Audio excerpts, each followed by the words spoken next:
بس ان لوگوں نے مجھے بس درمیان میں تھوڑی دیر کے لیے بٹھا دیا ہے۔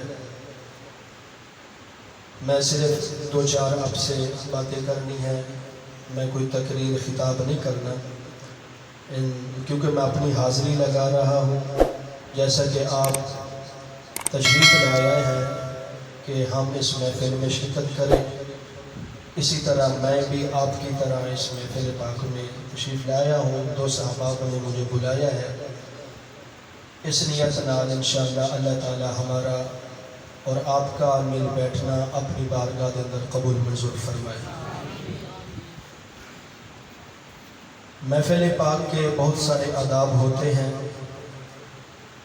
جب گھر سے نکلے خالص اللہ کی رضا لے کر جائیں، اس لیے میں اس پاک اعلیٰ ہستیوں کے ذکر کی محفل سننے کے لیے جا رہا ہوں، جس کی شان میں اللہ کا قرآن بھی اترا اور آپ صلی اللہ علیہ وسلم نے دعا کے لیے ہاتھ بھی اٹھائے۔ اس گھرانے کی اہل بیت گھرانے کی اتنا بڑی شان ہے، اتنا بڑا مقام ہے۔ آپ حضرات نے، آپ مجھے سنتے رہتے ہیں، آپ جمعے کی تقریروں میں میری باتیں گفتگو تفصیل کے ساتھ سنی ہے۔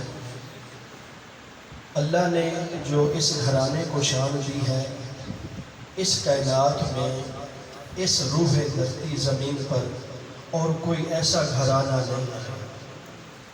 اس نسبت نال تشریف لایا کرے، اور خاص طور جو ہمارے علماء باہر سے آتے ہیں، ان کی ایک حوصلہ افزائی ہو جائے گی کہ ماشاءاللہ کتنا بڑا پنڈ اور کتنے لوگ آئے ہیں۔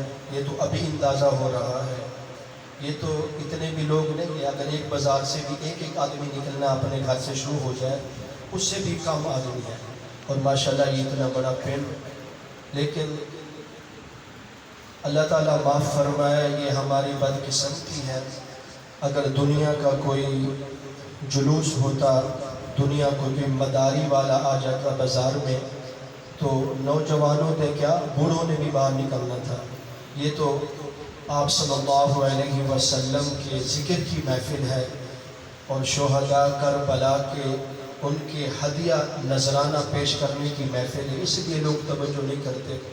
دیکھ لے انشاءاللہ یہی علماء، ان کی محبت انشاءاللہ ہماری دنیا میں بھی کام آئے گی اور آخرت میں بھی کام آئے گی، اور ہمیں علماء سے تعلق جوڑ کر رکھنا چاہیے، ان سے دعائیں لینی چاہیے۔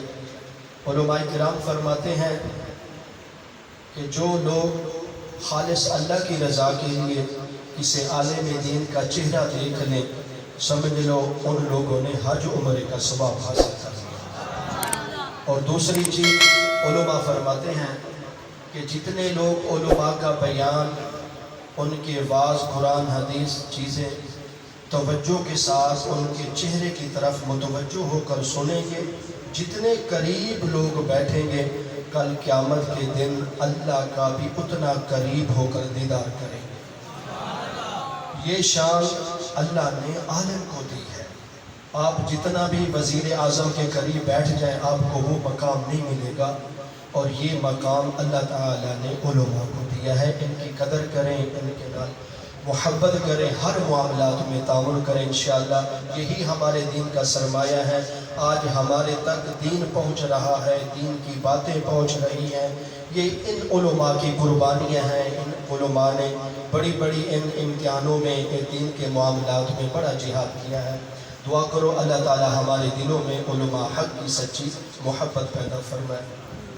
قرآن مجید و فرقان حمید کی آیت مبارکہ تلاوت کی ہے، اس اندر اللہ تبارک و تعالی نے ارشاد فرمایا وَلَا تَقُولُوا لِمَنْ يُقْتَلُ فِي سَبِيلِ اللَّهِ أَمْوَاتٌ بَلْ أَحْيَاءٌ وَلَكِنْ لَا تَشْعُرُونَ۔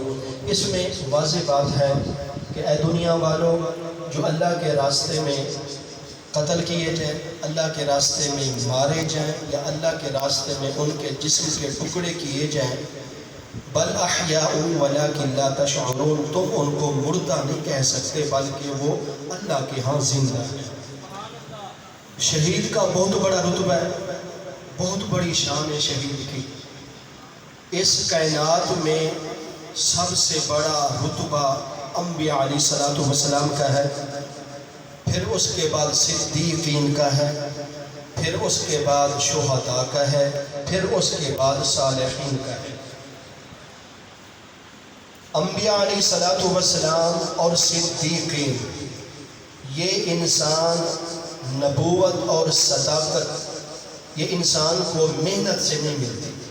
میں صرف ان 3-4 چیزوں کی بات کر کے میں انشاءاللہ مکمل کرتا ہوں، کیونکہ کسی موضوع کو چھیڑنے کا ٹھہر بھی نہیں ہے۔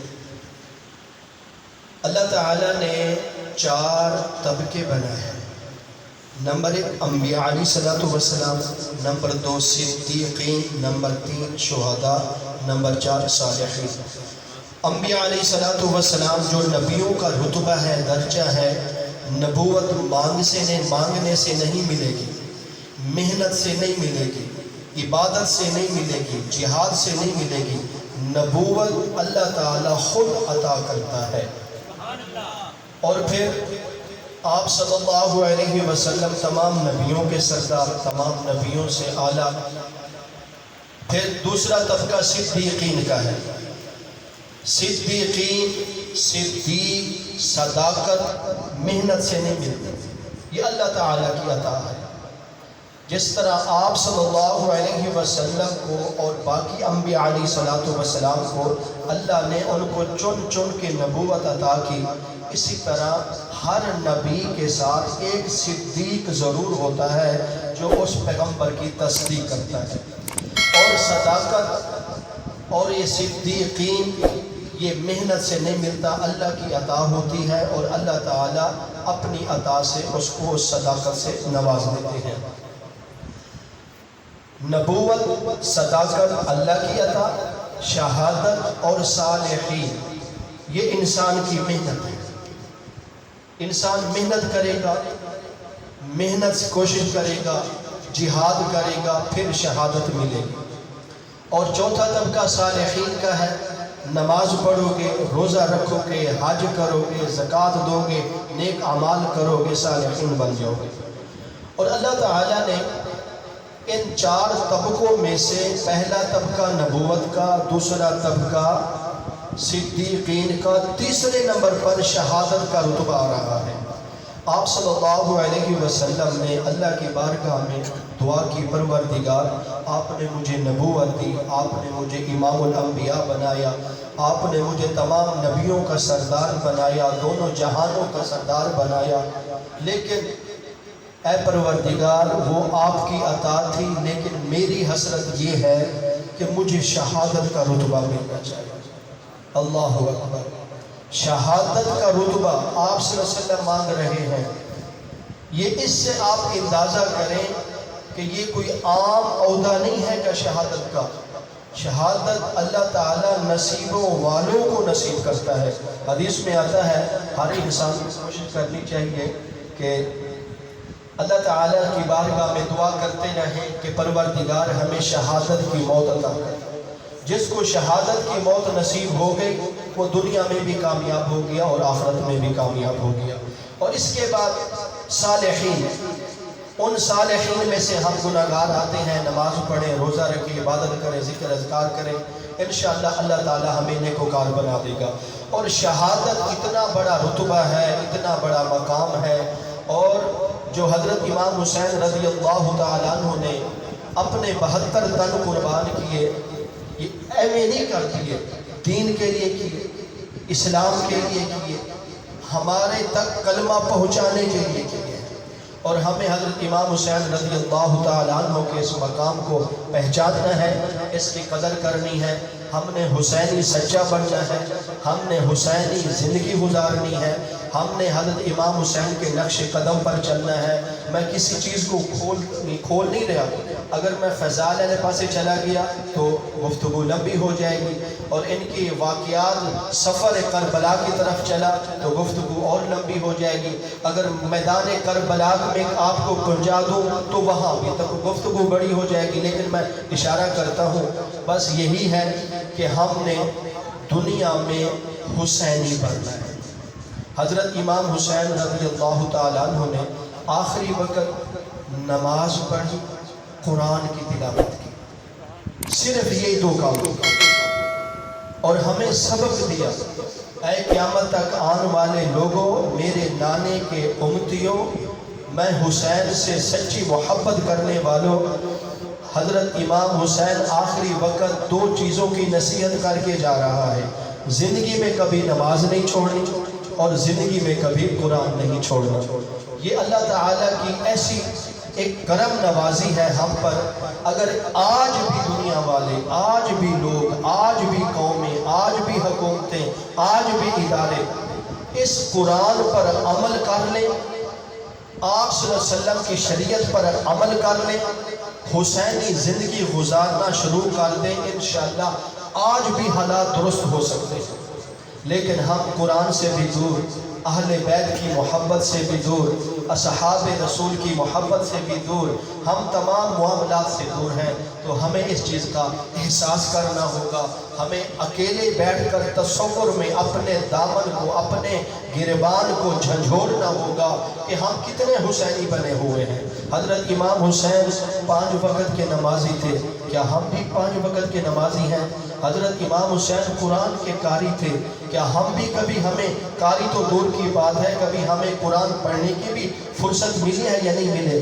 حضرت امام حسین سچے تھے، کیا ہم بھی سچائی پر زندگی گزار رہے ہیں؟ حضرت امام حسین تقوی والے تھے، کیا ہم بھی تقوی پر زندگی گزار رہے ہیں؟ حضرت امام حسین اعلیٰ عبادت کرنے والے تھے، کیا ہم بھی اعلیٰ عبادت کر رہے ہیں؟ ہم خود فیصلہ کریں، کسی سے پوچھنے کی ضرورت نہیں۔ اے مسلمان دوست احباب، ہر انسان اگر حسینی بننا چاہتا ہے تو پھر اس کو حضرت امام حسین رضی اللہ تعالیٰ عنہ کے نقش قدم پر چلنا ہوگا، حسینی بننا ہوگا، حسینی چہرہ بنانا ہوگا، حسینی لباس بنانا ہوگا، حسینی ظہری بنانا ہوگا، حسینی باطنی بنانا ہوگا، اندر بھی حسین، باہر بھی حسین، ہم چلیں، ہمارے معاملات حسینی ہو، ہم کسی کے ساتھ گفتگو کریں، ہماری گفتگو حسینی ہو۔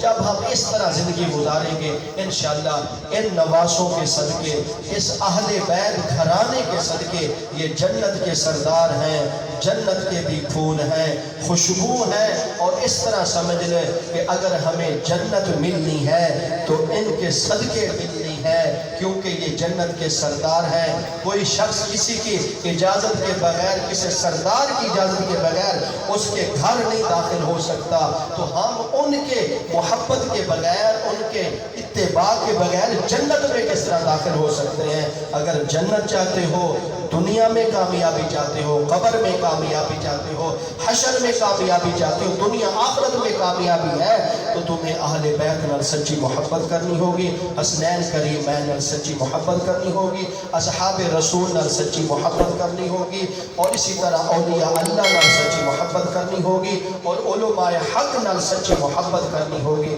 انشاءاللہ یہ عقیدہ ہم بنا لیں، یہ ہم تصور کر لیں، ہماری تمام زندگی کے پہلو انشاءاللہ یا اللہ کے حکم کے مطابق یا آپ صلی اللہ علیہ وسلم کے حکم کے مطابق گزرنے چاہیے۔ اگر اس طرح ہم نے زندگی گزار لی انشاءاللہ ہم دنیا میں بھی کامیاب ہو جائیں گے، آخرت میں بھی۔ دعا کرو اللہ تعالی ہم سب کو عمل کی توفیق